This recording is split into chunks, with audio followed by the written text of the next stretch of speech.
Due to global warming, the ice of Antarctica has completely melted and the remnants of humanity are forced to survive on floating cities. The movie begins by showing Junk City, which has a population of 72 people. There are strict survival rules in place, such as a sentry must walk around the city, keeping an eye out for possible threats. One day, a man notices the movement of a huge, highly detailed group of sharks rushing towards the city. He instantly declares an alarm, but his inattention is taken advantage of by the sharks having a feast. Many residents fall into the water and the building goes out of commission. Noticing the girl Beatrice, the man orders her to climb into a barrel, but he himself dies. While across the sea in Salvation City, a sentry notices a signal from Junk City. The worker tries to contact the city, but all to no avail. Then they decide to send Dylan there. At the same time, at the ocean station, Dr. Roy Shaw contacts Dylan, telling him that a new missile test is waiting for them. Dr. Shane Nichols tells him that the conditions are perfect for the test today. However, they have too few resources left, so there is no chance for error. Every day, the planet's temperature rises a little bit more. Perhaps if the launch is a success, they will be able to stop the warming. So Dr. Shaw announces the beginning of the operation, which should end within 48 hours. In addition to Dylan, a Nathan helicopter pilot is sent to the city. He manages to spot Beatrice, and he immediately tells Dylan about her. And as soon as she climbed out of the barrel, the sharks instantly became active. Dylan rescues the girl as soon as possible and heads back, which doesn't stop the sharks from following the boat.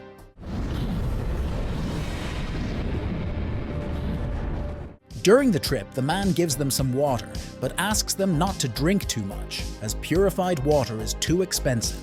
As soon as Nathan is back in town, he tells about a truly huge group of sharks that are subdued by another large shark. A little later, the yacht reaches Western Station, but Beatrice is afraid to set foot in new territory. Dylan asks not to be afraid. A safer place than this simply does not exist. But the girl doesn't understand how the rockets are supposed to stop the sharks. Their conversation is interrupted by Dr. Nichols, telling them that they don't need to unpack, as a new mission awaits them. They have been contacted by the City of Salvation, who will provide the iridium. Dr. Shaw also demonstrates humanity's only hope, which is to lift a special device into the sky. It will be able to rebalance CO2 and reduce the amount of water on the planet. Her team is made up of some of the most brilliant people left on this planet, but they won't turn down a new workforce, and Beatrice agrees to stay. Dr. Nichols brings a sensor that Dylan must attach to the shark. Dylan hints that it's not in his expertise, especially after what he saw in the ruined city, forcing Nichols to reveal that everyday life on the planet is diminishing, but sharks have become kings of the food chain. And since they can't find food underwater, they're looking at humans. And Dylan shows us the underwater radar images. It all amazes Nichols because she's never seen so many sharks in one place. And why one of the sharks is so prominently featured, Dylan assumes it is their leader. When they reach the town, they tell the local chief Joanne that a group of sharks are heading their way, but she doesn't think any sharks can hurt her town. Even so, there's nowhere for them to go. An hour later, the residents begin to fend off the sharks. Eager to catch his prey, a man lowers the hook, allowing a huge shark to destroy an entire building. Dylan sees his yacht being stolen and rushes to it. And to avoid being caught by the sharks, Nichols bangs on the wood, distracting the sharks. Climbing aboard, Dylan fights back by eliminating the bandit. He has to wait for his crew to arrive, and while they swim, he shoots the sharks off. Dr. Nichols suggests that the leader has somehow learned to emit electromagnetic waves, thus controlling his kin.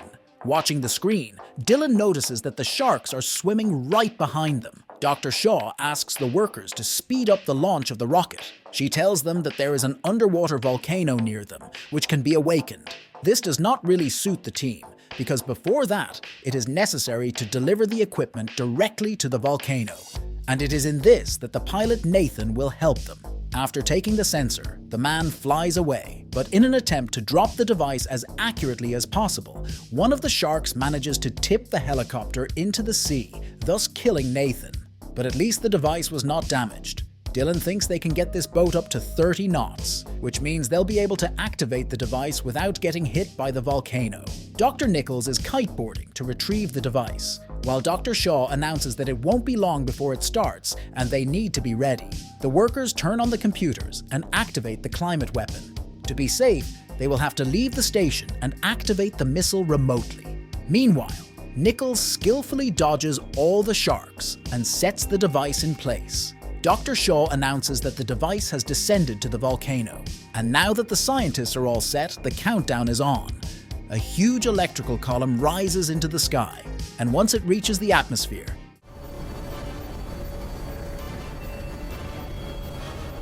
it's reflected straight into the sea. The girl declares that they need to disconnect from the electricity, and in trying to disconnect the wire, she accidentally passes out. A huge beam pierces the earth. The volcano activates and instantly raises the temperature of the water, killing a huge number of sharks. Meanwhile, Dr. Nichols swims away to a safe distance on his board. The joy of victory lasted exactly until they noticed a huge wave formed by the volcano explosion.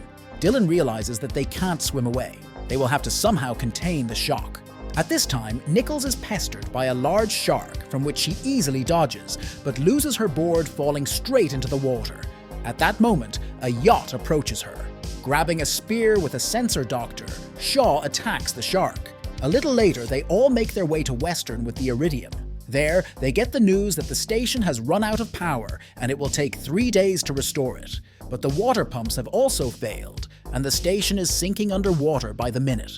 They need to devise a plan to launch a rocket. But their thoughts are interrupted by Dr. Shaw, who says that the sensor she stuck in the shark shows amazing readings. It turns out that the shark has a hidden electrical organ that it uses to control the other sharks.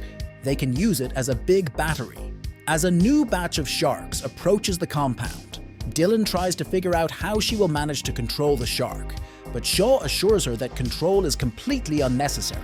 The main thing is to fake a signal. One of the towers begins to go to the bottom, and in an attempt to protect Beatrice, the man leaves this world, and Nicholas notices the signal of the shark's alpha. The only thing left to do is to lure it into the trap. But so, not in time, activates a rocket, from which Shaw falls overboard, becoming a new snack. But Nichols manages to save the shark's signal and order the other sharks to attack their leader. But the smaller sharks can't do anything to counter it. An enraged Alpha rushes aboard the ship, but gets stuck in the doorway. Dylan sends the boat straight to the station and jumps into the water moments before the explosion. 6 months pass. The sea level has dropped many meters, revealing the Statue of Liberty, and that's where the movie ends.